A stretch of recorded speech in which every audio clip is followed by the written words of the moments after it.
Oggi Fare Tennis ha il piacere di ospitare Warren Pretorius, fondatore di Tennis Analytics, colui che ha introdotto Dwarfish nel tennis, è professional coach della federazione statunitense, relatore a conferenze in tutto il mondo per conto di ITF, ATP e WTA.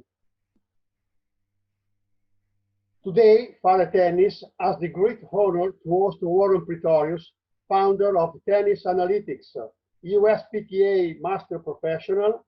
He speaks all over the world for ITF, ATP, WTA. Among his clients, United States colleges, ATP, and WTA players. Hi, Warren. It's a pleasure to have you here. We thank you for the time you spend with us. Thanks, Pietro. Great to be here. Okay, Warren. Could you please tell us your story, your activity, where do you live, etc., etc.? Yeah, I live in Park City, Utah. It's up in the mountains on close to the west coast of the U.S. It's where the U.S. ski team is based. Okay, and I came to Utah. I came over here to play college tennis. I played at a Division I school, Weber State University, and I played there and then started teaching tennis. And actually, where I sit right now, in my office and with Tennis Analytics, a lesser known story is that I can give credit to the US ski team for what I'm doing with Tennis Analytics.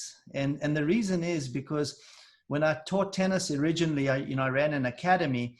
I was very interested in video analysis. Because I know how people learn. You learn visual and kinesthetic by feel. So I always had used video. And one day there were a lot of famous skiers that lived in Park City that used tennis as cross training. So I don't know if you know Bodie Miller, Ted Ligety, Lindsey Vonn, Eric Schlopey. I mean, a whole bunch of really good skiers. They used to play tennis at the club that I was at, and I used to work with some of the skiers, and one of them came to me and said, "Why don't you use Dartfish?" And I was like, "Dartfish? What is that?" And so I started exploring the software, and I became Dartfish's first tennis client, because Dartfish was a ski software. And this was in about 2002. So very early on in video analysis. All video analysis up to then had been just using a camera and recording and then playing it back. No software. Do you know who created the Dartfish software? Yeah, it was created. It wasn't just one person, but it originated, I think, as a graduate, a master's or program at Georgia Tech was involved. The university. Georgia Tech, okay. Also with but by Swiss students. Okay, so it was, and I may be, I may not be completely accurate on correct on this, but it was Swiss students who also involved with the Swiss Institute of Technology. And that's where it came from. And, one of the founders, which we can chat about later, was one of the original founders or members was Victor Bergonzoli. And he came from Switzerland and he became the CEO of Dartfish, but he's based in Atlanta. And he was my contact. And, I started consulting with Dartfish while I was teaching tennis and became just a paid consultant. And I was working with the USTA with Dr. Paul Lubbers and Paul Rotert, Dr. Rotert, and a bunch of other people at the USTA. Also with Nick Saviano then, because he was, they had the high performance coaching program, which is, I was in the first one or two classes that they ran.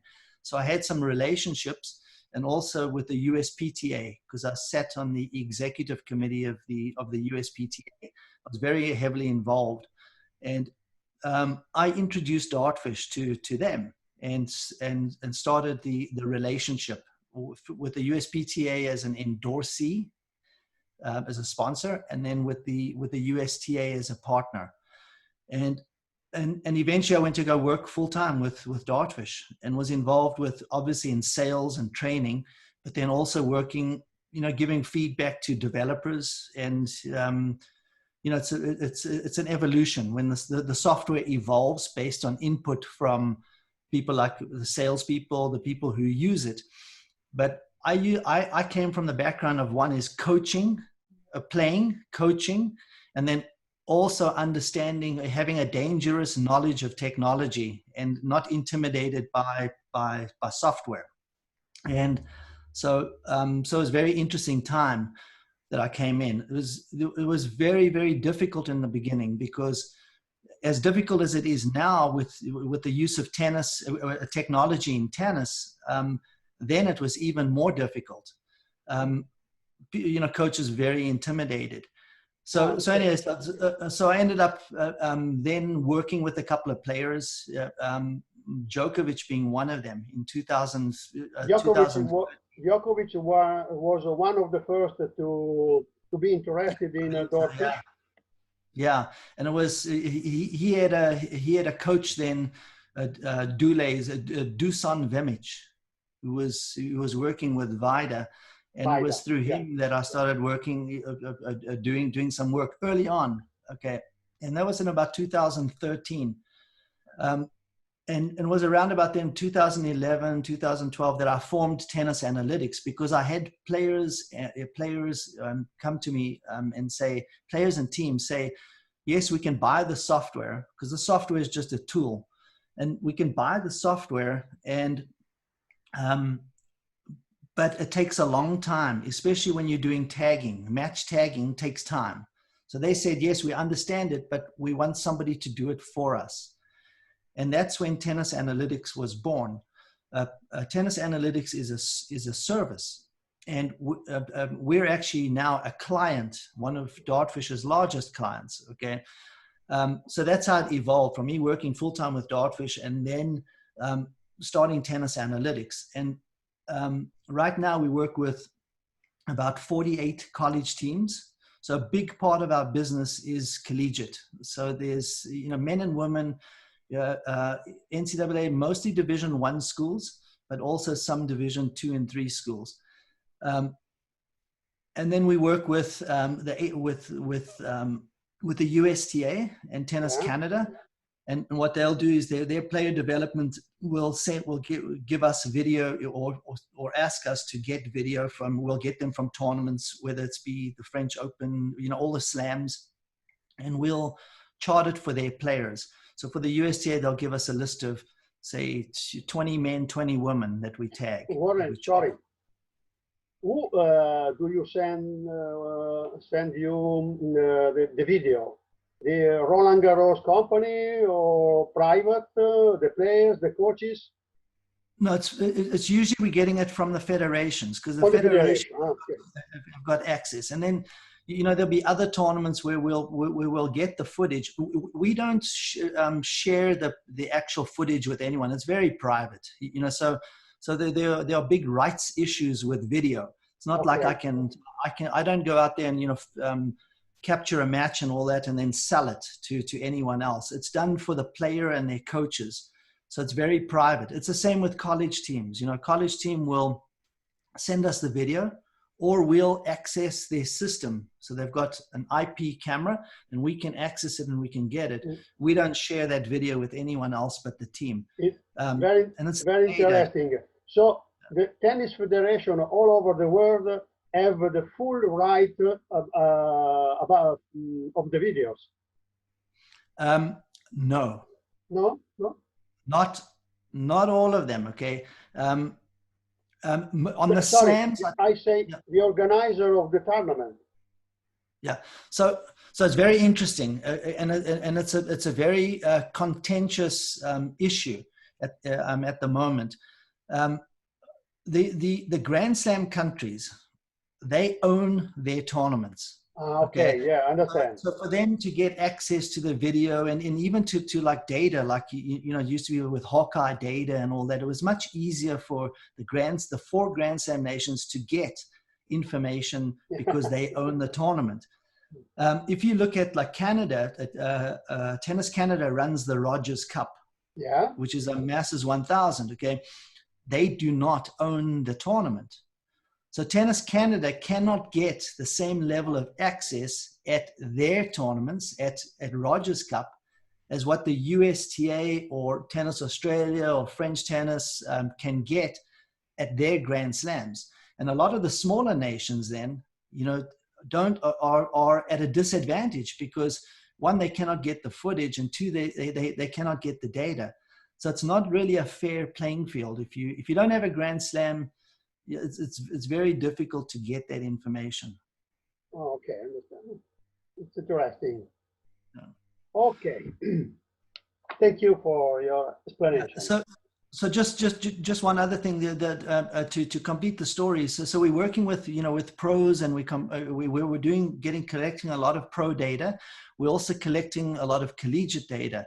And what we also do is I always looked at it that there's a continuum. Okay, there's a pathway, and that is with juniors also. So a big part of what we do for collecting data is we go to junior events, and we'll actually go to a lot of the junior events and put cameras up. We have about 122 cameras.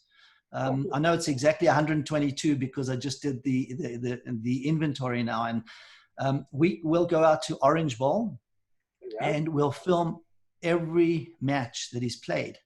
Okay. And players can come to us, players and coaches can purchase their matches and their data. But what we'll do is we'll take a lot of the data then and we'll anonymize it. So we'll take all the names and that out so that we get some information.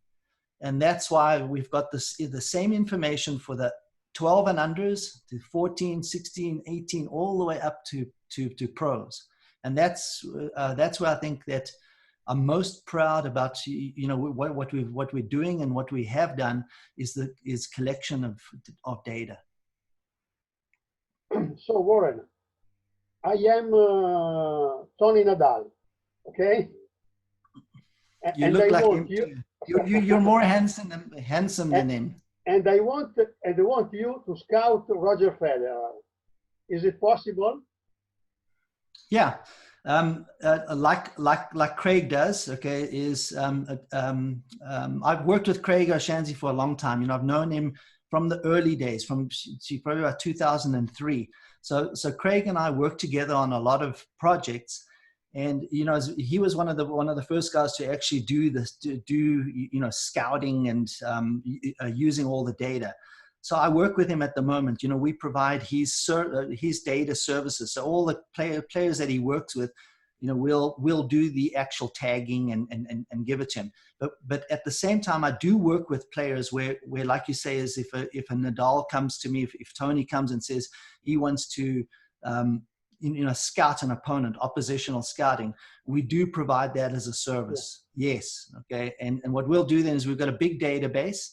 So we can access a database, and even now I can go in and I've got hundreds and, you know, thousands of matches of Federer, but what we'll do then is we'll look at the most recent, and we'll set some controls. You know, we'll be able to say, let's go take a look at similar surface, most recent, and also against a left-hander, and then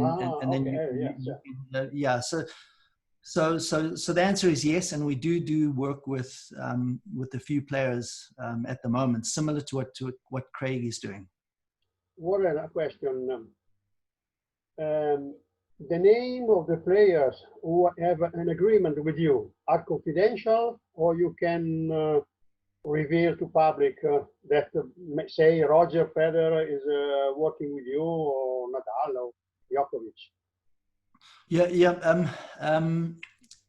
Almost all the time they'll say that there's a confidentiality agreement. Yeah, we work with I work with a couple of top players.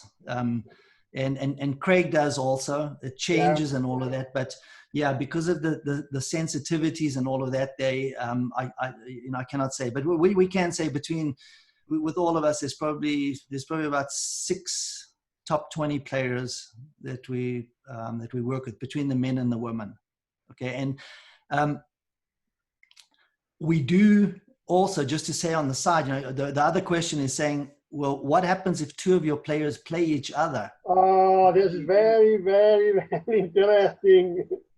I am ready to hear your answer.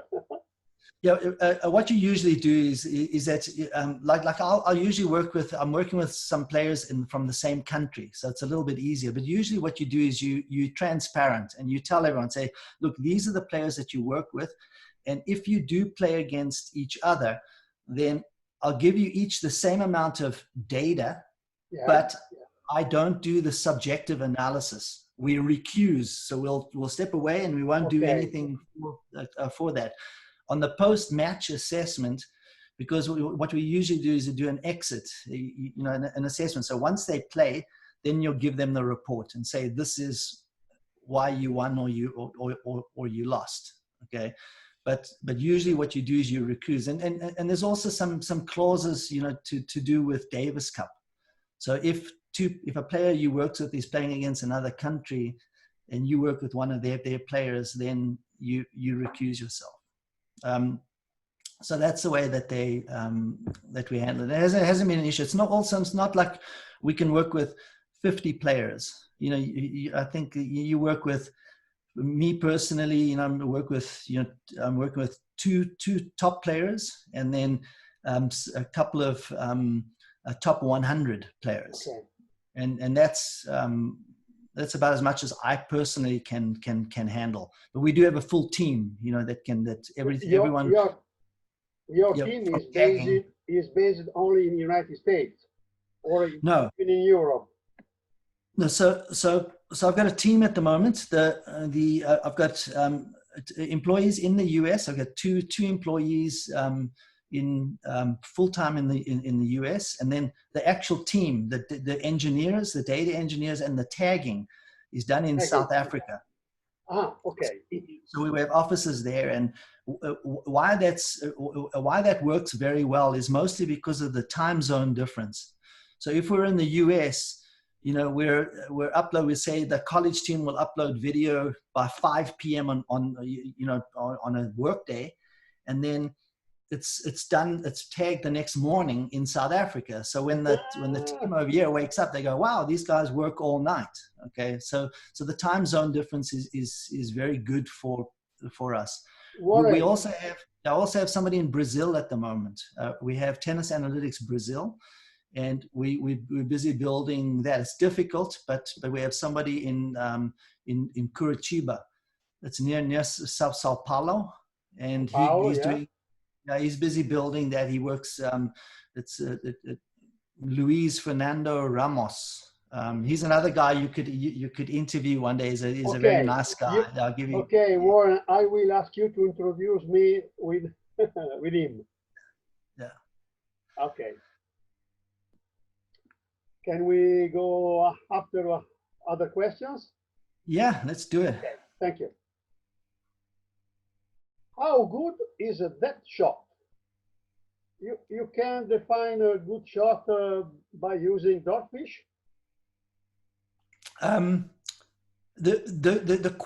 We don't track when we're tagging in the software. When we're tagging, we're not tagging the quality of a shot. So we're not saying, it's got so much spin. We are tracking depth in that, but we're not tracking pace or anything like that. Because usually on our tagging, it's using a single camera.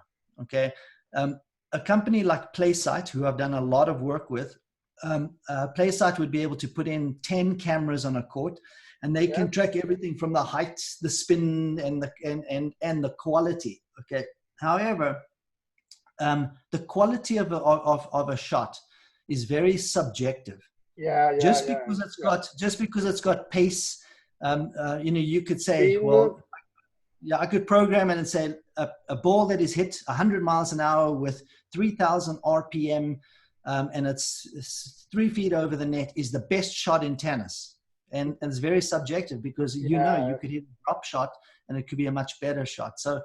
So, when we're tagging, because Dartfish also, for technical analysis, is a 2-dimensional software.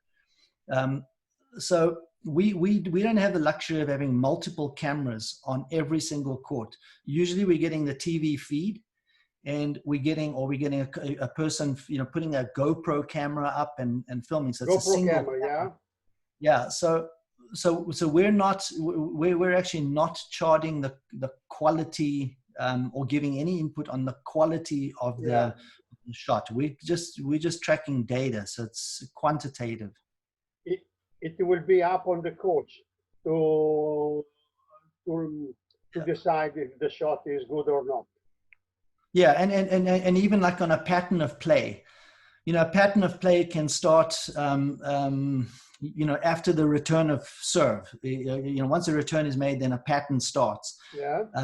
But a pattern of play usually for what we're doing and for what Craig and I are doing is usually you're going to look at a pattern of play for 3 or 4 shots. You're not going to identify, say, hey, well, here is a 10-shot pattern of play. Usually it's going to be 3 or 4 because you're playing against an opponent, and to say it's impossible for a player to go out and say, okay, I'm going to structure a 9-point pattern, a 9-shot pattern of play. So we're going to look at the last 3 or 4 shots. So we don't track patterns of play. I agree 100%, because some people think tennis as chess. In chess, maybe you can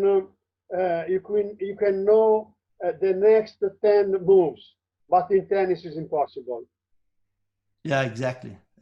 That's a good analogy. Is like you plan your next 3 shots. Yeah. And then what'll happen if you can, but then your opponent does something, makes a move, and then you have to readjust what you're doing based, and obviously a pattern of play is for one player maybe different to another, slightly different to another player based on their strengths and weaknesses.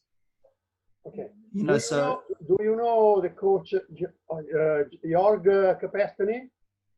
No, I know the name for sure, but I don't personally know. I mentioned Jörg because one of his video on YouTube is tennis sabotage. Tennis sabotage. Sabotage. Every opponent try to sabotage your tennis, your game. Yeah.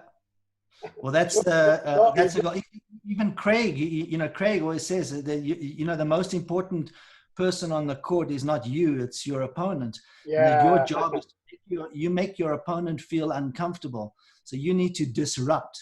Okay, you're not going to go out there and say, "Oh, well, I'm just going to play my game and hope that I get a win," because your game may not fit. And I think a lot of players fall into that trap. They go play their own game, and then they lose to players that they probably shouldn't lose to, because they don't adapt to their opponent's strengths and weaknesses, or they cannot. Yeah. Okay, thank you, Warren. Next question: how effective is that tactic?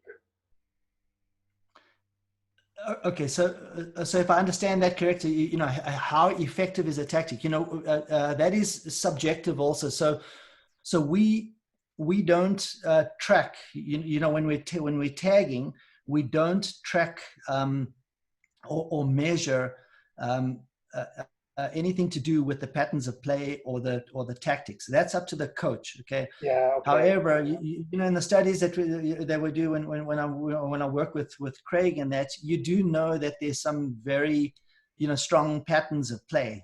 Like his system is A B C D. Yeah, A B C D. I know. And the whole, we did validate. When Craig first was looking at this. Craig in the beginning, most of his work was with professionals, top pros. Yeah. And our interest in, when I started working with Craig, and this was years ago, we were very interested in seeing, is there any similarities between different levels of tennis? So is there something similar, or is it very different in the 12s, the under 12, under 14, under 16, under 18? Or is there something that is universal? So for us in data, it's like either if there's something different, very different, it's very interesting. If something is the same, it's even more interesting. Okay.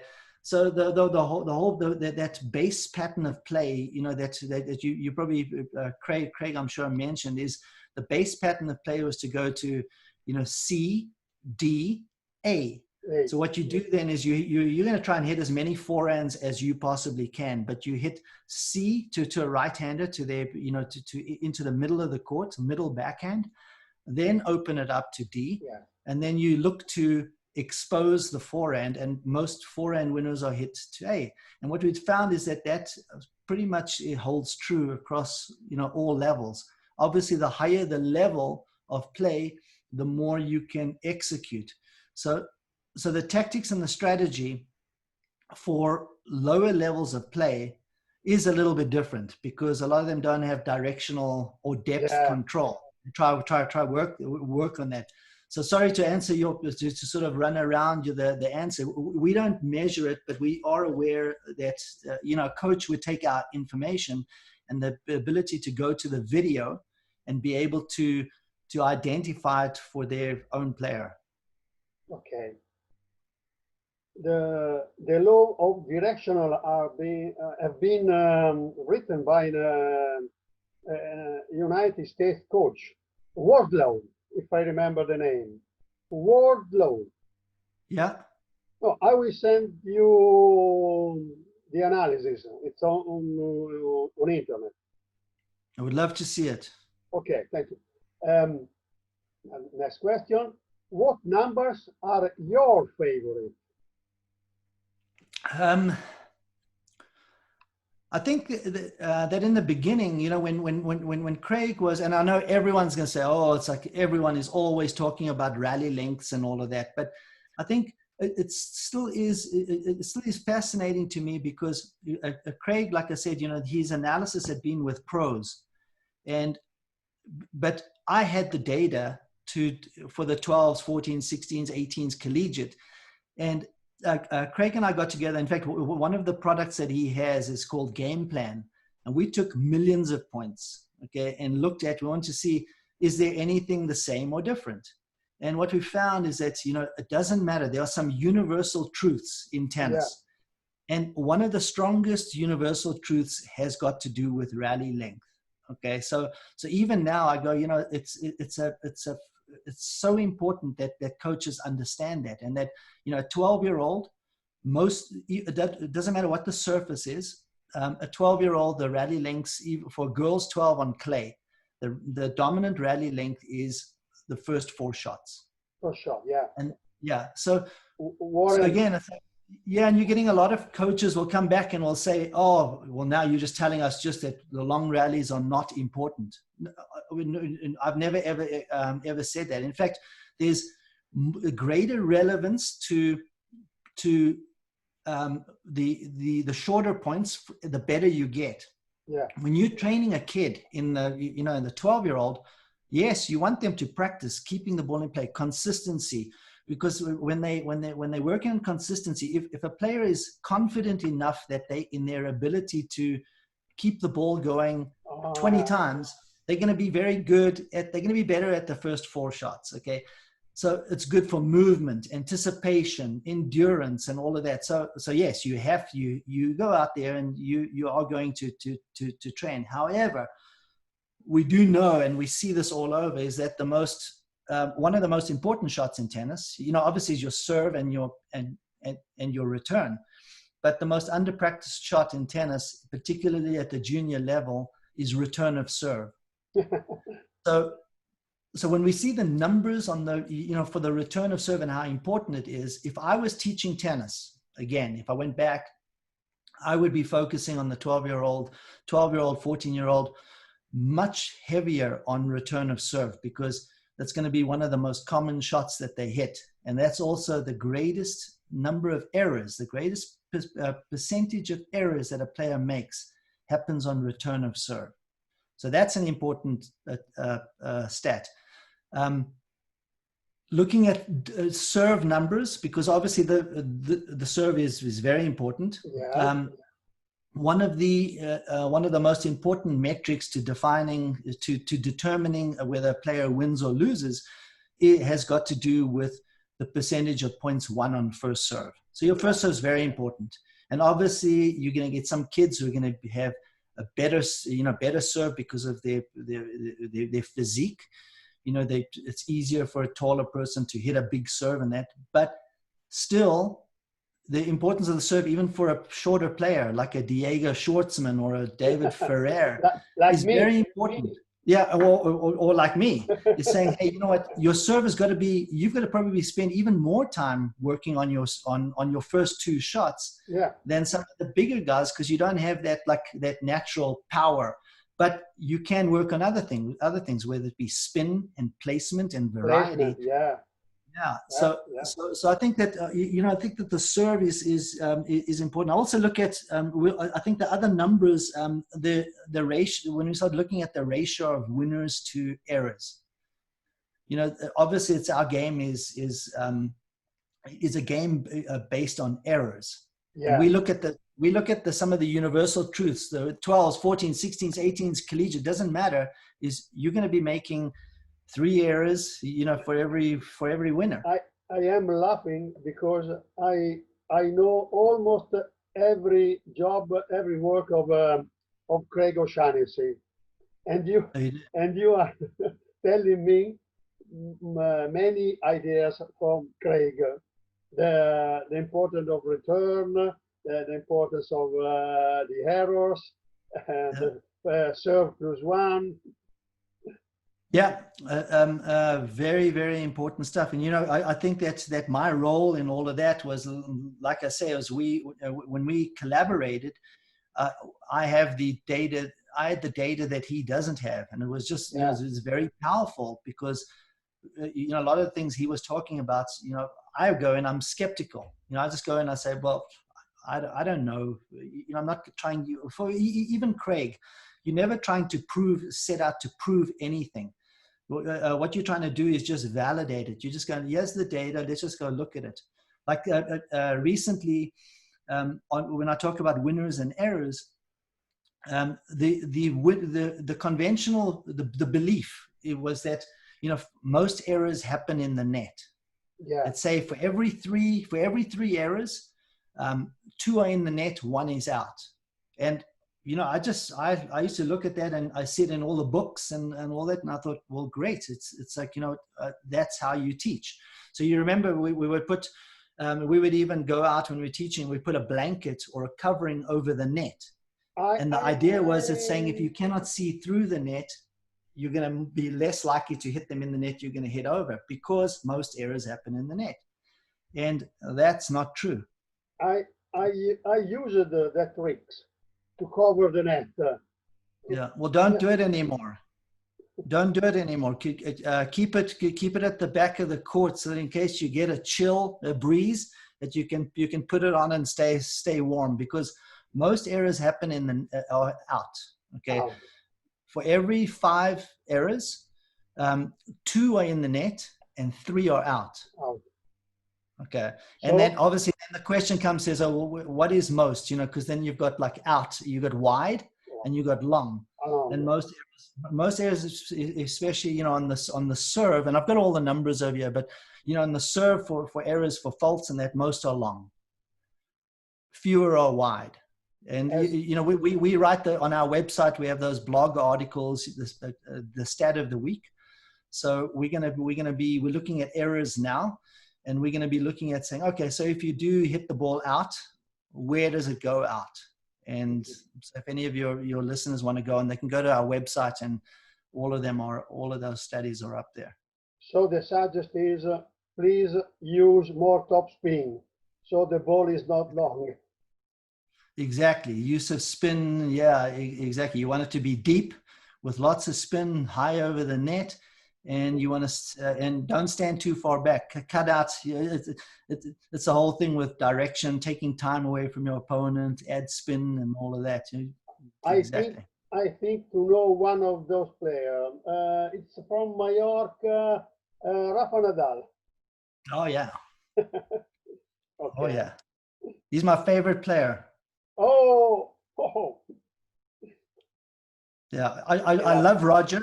I love yeah, but Roger, but I've always liked Rafa just a I little bit. can, Those are my two favorite players of all time. I can understand. I can understand. Okay, next question. Moneyball is a movie with Mm, Brad Pitt. I love that mm. movie. Your opinion, please. So it's very interesting. Okay, is that with tennis analytics? Okay, and with Dartfish. Um, I was introduced to video analysis at the same time all of that was happening with Moneyball. So Moneyball, I believe that the organization was the Oakland A's, and it was a Auckland, gentleman called yeah, okay. Billy Bean, and they actually were Dartfish customers. So with Ah, doing tagging, okay, and a tagging is the ability to link the video to the stat. So yeah, up to that time, it was like everyone is charting everything. They get all the stats, and then they've got the game video. Well, tagging brings the two together. So it's indexing, it's timestamp. So whenever you chart something, it's linked to the actual video. And that's what Billy Bean and them did. So I got involved right about that time. And when I went to work for Dartfish, um, they had a big presence. They still do in baseball and softball, Major League Baseball. So one of the first jobs was I got to learn a lot because my job was not just tennis. When I yeah, worked for Dartfish, it was in all sports. So I worked with the U.S. Olympic Committee. You know, we did everything from swimming to wrestling to you name it. Skiing. I worked with with the ski team for many years. But baseball was a big market. So one of my jobs was to go out and train Major League Baseball teams. So we went to, you know, amongst other teams, we worked with the Rangers, Texas Rangers, with the Yankees. You know, I was working in the East, the Boston Red Sox, yeah, but they worked with 13 Major League teams. And all of them started doing the same things, trying to copy what Billy Bean and Oakland A's were doing. I think that baseball was obviously, it's a sport that lends itself very well to collecting stats. You yeah, got all the players on, they usually put 4 cameras on, they're filming everything. It's a slow paced sport. So you've got lots of time. A guy, you know, pitches, you can chart exactly what the pitch is, the location, where the hit is. Then the guy's going to run to a base. And then you can sit and you can fill in all the gaps when you're charting. So it's not as fast moving as a soccer game or a rugby game, but it is. But they still lead the way in analytics. yeah, And I think the other question was saying, well, how did you know in tennis analytics? I just followed the baseball model. So did Craig. We just go, hey, if this is happening in Moneyball and baseball, we should be able to do a similar thing in tennis. So Moneyball, the whole concept behind that with tagging was influenced what we're doing in tennis tremendously. yeah. Yeah, okay. Question. Warren, you talk often about tagging. Yeah. How is made tagging? Is automatic? Is man-made? Could you explain, please? Yeah. So tagging, we use Dartfish software. There are 2 different areas of video analysis. Okay, there's technical analysis, where you work with the players' strokes. You know, you'll compare them side by side or overlay them. That's a big part of the software, and even now with a lot of the apps that you get, you can do that. You know, person will film their player and that, but it's usually a role that is done by the coach on the technical side. Tagging is another module in the software that what it is it allows you to build your own panels. So you could start off, we know in tennis, I mean, we know, like say, the point score, we know that the next shot that's hit is going to be a serve, and then it's a return, and then serve +1, return +1. So what you can do is you're basically doing simple coding, and you're putting buttons in this on this canvas, and you're adding these buttons in, and there are event buttons which are time stamped. They're called a timestamp. That when I'm watching a match and I click an event, say a first serve, I click it, it puts a marker in on the timeline, so that later on I can go back and I can recall all the first serves. But I could have a first serve button, and I could say, I want to know whether it was hit in the net, whether it is hit out, whether it's a first serve, whether it's a first serve, a second serve, whether it's hit out or long, or it's an ace, okay, or it's just in play. You can do the placement and all that. So tagging is, you can build it to be manual, so someone will watch the game, and then as they see things, they'll go, oh, that was an ace, and they'll click a button. But the button can have a pre-roll, can say, hey, you know what, whenever I see an ace, the ace has already happened. So I know that a serve, for the serve takes 3 seconds, say, or 4 seconds. I can say, whenever I see an ace, I click that ace, but I want to see him at the start of his serve when he's bouncing the ball. So I know that that's 3 seconds, and then it'll capture that. So there's that. There's the manual tagging, which is still arguably still the most accurate way and the most cost-effective way of doing it. There's also automatic tagging, auto tagging, which usually requires it requires more than one camera. And that's like companies like Playsight or Mojo. There's a few companies out there. They can do auto tagging, and that's more getting into AI and all of that, where a person doesn't have to have any input. However, at this stage, I still haven't seen a model that can tag at the level that we're tagging at and at the accuracy that we're tagging at. And that's getting better. I mean, every year it's getting better. For us, point score is very important. Not all points are the same. So everything when we build our tagging modules, everything starts with a point score. And we want to know whether it's a break point or pressure point or a building point. And then it allows us then to separate, to say, I want to go take a look at all of the pressure points, and I want to look at the first serve percentage on pressure points, not just first serve percentage for everything. But so how you build your tagging panel is then very important, and it can take a long time. We're on version for Tennis Analytics now. We're on version 47 at the moment. So it's a process when we build it, but it's pretty complex. Warren, I am afraid we finished. I would go along, but I am afraid that the file on Zoom will be too heavy. Can we meet again? Yeah, let's do it, Pietro. Okay, so let me stop recording and say thank you, Warren, for the time you spent with us. It was a very, very great pleasure to talk to you. You're welcome. Thanks, Pietro. Okay, just a moment.